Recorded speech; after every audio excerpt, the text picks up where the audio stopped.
उसको इंसाफ दिला दो बाबू। उसको 5 लड़कियां बाबू, उसको कोई नहीं है, न कोई घर है, न कोई कार है, न कोई नहीं, न जाल न जमीन है बाबू, उसको इंसाफ दिला दो।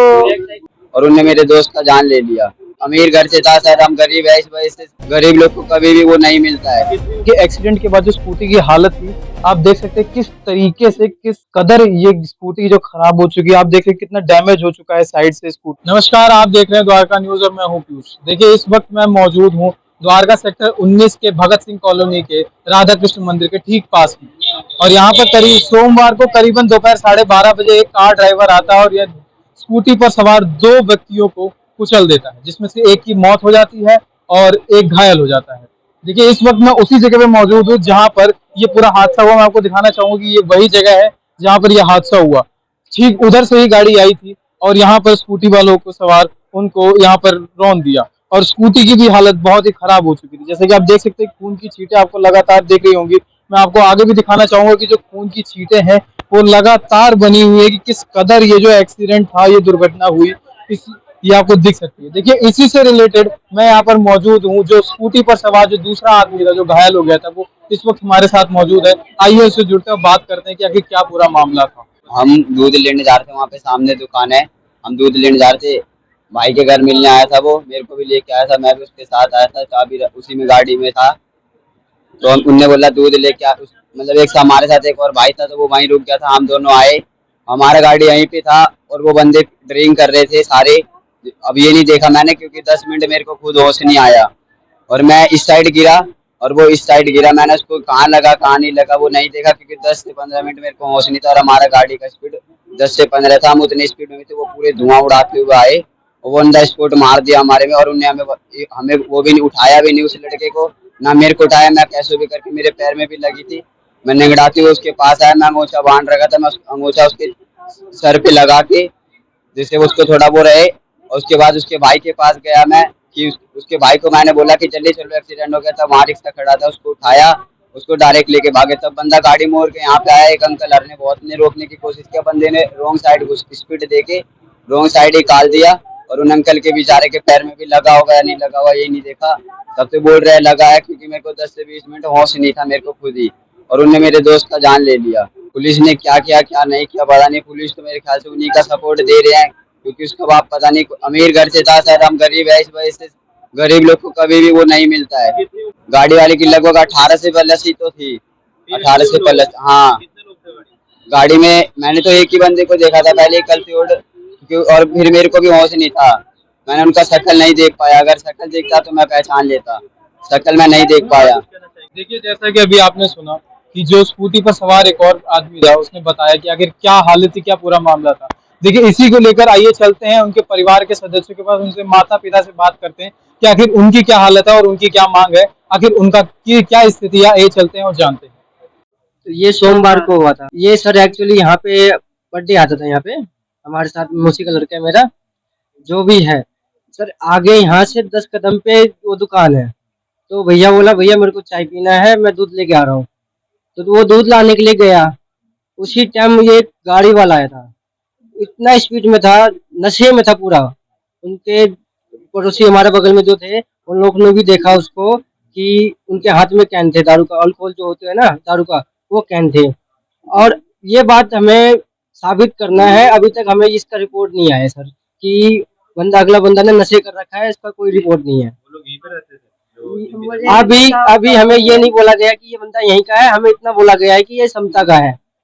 हाँ जी, ये नहीं, यहाँ अमराई में रहते थे ये। हाँ, यहाँ आते रहते थे वो। हमारा मौसी का खुद लड़का है ये, आते रहते हैं, हमसे मिलके जाते रहते हैं। हॉस्पिटल गए थे हम पहले, इंदिरा गांधी हॉस्पिटल गए थे। वहां जाने के बाद रेफर किया गया था लोक नायक हॉस्पिटल। वहां पे थोड़ा देर तक इलाज चला उसका, रात तक इलाज चला उसका, और शाम तक में वो डेथ हो गया, भाग गया था सर। हाँ जी, हमने रोकने की कोशिश भी किया, कई जनों ने, हम नहीं थे तो कई जनों ने रोकने की कोशिश भी किया, हेलमेट तक मारा उस गाड़ी वाले को, मगर उन लोगों ने इतने नशे में थे कि उस गाड़ी तक को नहीं रोका। और बंदे ने बोला भी भाई इसको हॉस्पिटल ले चलो, हॉस्पिटल तक नहीं गया वो बंदा। इतना तो कॉमन सेंस होता है भैया, ठोक दिया हो तो हॉस्पिटल तो छोड़ देते, थोड़ा अलग बात होता है सर। 2 जने थे। हाँ जी। जो भी होगा सर इतना सपोर्ट हमारा कर दीजिए। सब भाई से कह रहे हैं कि आज हमारे साथ हुआ है, कल आपके साथ भी हो सकता है। ये मदद कर दीजिए सर, हमें न्याय दिला दीजिए बस। बोले कि इस गाड़ी में आग लगाओ, तो वो पुलिस वाले क्या करा, जो गाड़ी लेकर चाबी दे दिया दूसरा के, और वो गाड़ी लेकर अंदर कर दिया। एक ले, हाँ गाड़ी वही खड़ी थी, 50-60 आदमी में गई थी। वहाँ बोले कि सब बोला कि गाड़ी में आग लगा दो, आग लगा दो। वो पुलिस वाले बोला कि आज वो चाबी दूसरा के दिया और वो गाड़ी अंदर करा दिया। और वो लेडीज एक था, तो बोला दिन बैठो रात बैठो, कुछ होने वाले नहीं है, चाय पियो, पियोगी चाय, चाय। किसी का बेटा मर गया, वो चाय दिखा रहा था, फाटक लगा के मेरे को धक्का दे के भगाइए थाने से। उसको क्या करना, मेरे इंसाफ चाहिए। जैसे मेरे बेटा गई है वैसे मेरे इंसाफ चाहिए। मैं उनके बारे में बोल रहा हूँ, जो हमारा बंदा चला गया, जो हमें अब वो तो दोबारा वापस लौट के नहीं आएगा। जो हमारा जो है वो तो मिलना चाहिए, मौके पर मिलना चाहिए ना। जो बंदे के ऊपर है, तो वो बंदा चला गया, जितना कमाता था। हम तो सरकार निवेदन करते हैं, बस हमें पैसे मिलना चाहिए जो जितना उसको बनता है, हक होता है। अब बंदे दोबारा वापसी तो नहीं आएंगे।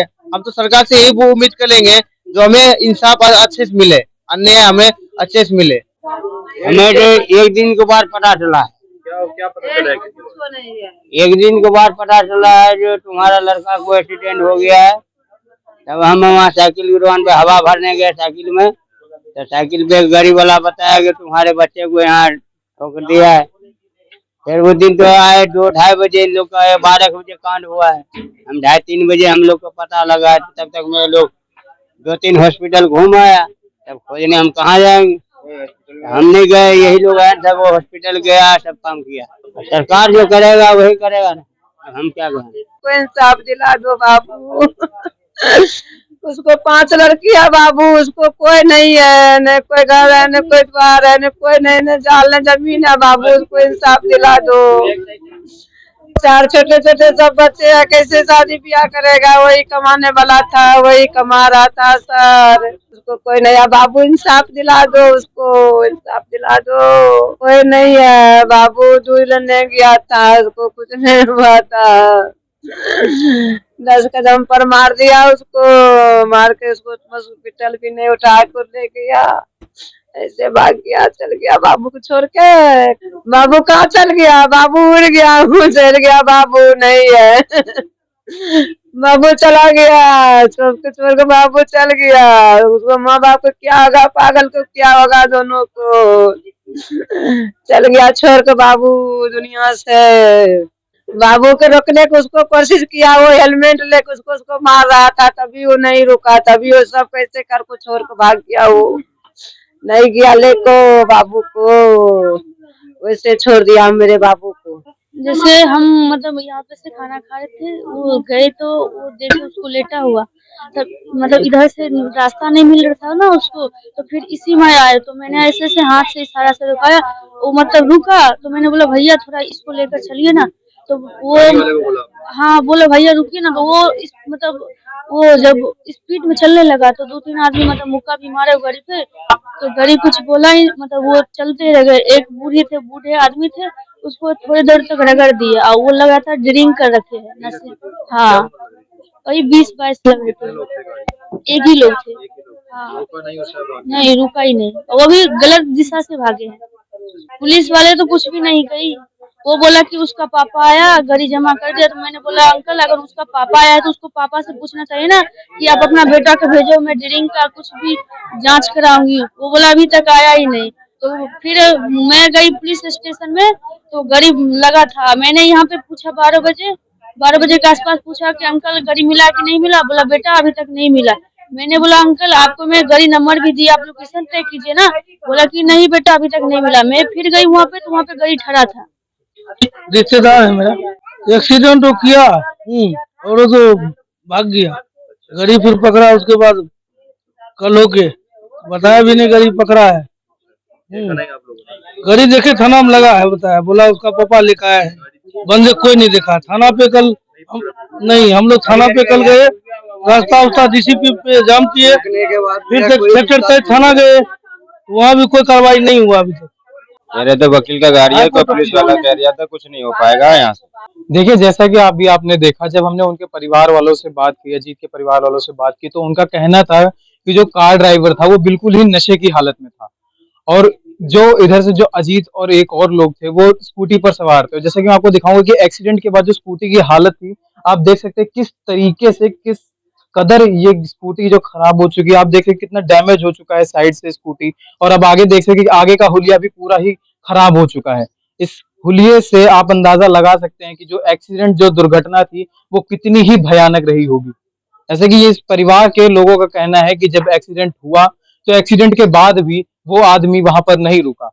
वो उस हड़बड़ाहट में, उसी डर के मारे, वो आदमी डर के मारे वहां से भाग गया, और आगे भागने के बाद भी अगर उसको आगे रास्ता नहीं मिला तो उसने वापसी का रास्ता, दोबारा वही रास्ता अपनाया, और वापसी रास्ता अपनाने के बाद उसके परिवार वालों के सदस्यों ने जब उसे देखा तो उसे इतना कहा कि सिर्फ इसे हॉस्पिटल तक तू ले जाओ, लेकिन वो इंसान इतना निर्दयी था कि उसने वहां भी नहीं देखा और वो वहां से भाग गया। करीबन 2 दिन बाद पुलिस ने उस आदमी को गिरफ्तार किया, ऐसा पुलिस का कहना था कि करीबन 2 दिन बाद पुलिस कर्मियों ने उसको गिरफ्तार किया, और गिरफ्तार करने के बाद उसकी गाड़ी वहां पर पुलिस थाने में जमा कर दी। और जब यहाँ के परिवार के सारे लोग वहां पर पहुंचे, और जब एकदम हड़कंप मचाने की उम्मीद में थे ये लोग, जब इनका कहना था कि अब अगर कुछ नहीं हुआ तो हम खुद से न्याय करेंगे, खुद से अपना फैसला करेंगे, जब घर वालों का ऐसा ही कहना था। देखिए, इस घर में जो अजीत की जो माँ की हालत है, वो इस टाइम बहुत ही बदतर है। वो बोलने की हालत में नहीं है। ये इतना बड़ा अचानक से पहाड़ उन पर टूट पड़ा कि वो इस टाइम में बोलने की हालत में नहीं है। और अजीत के जो पिता हैं, उनकी मानसिक संतुलन ठीक नहीं रहती, मानसिक स्थिति उनकी ठीक नहीं रहती। घर में सिर्फ उसकी 4 बहनें हैं, और घर में सिर्फ कमाने का एक ही जरिया था, जो कि उस 21 साल का अजीत था। इन लोगों का सरकार से लगातार यही मांग है कि या तो इन्हें इसके लिए कुछ भरपाई मिले, और या तो फिर इनको सही तरीके से बिना पारदर्शिता के इनको न्याय मिले।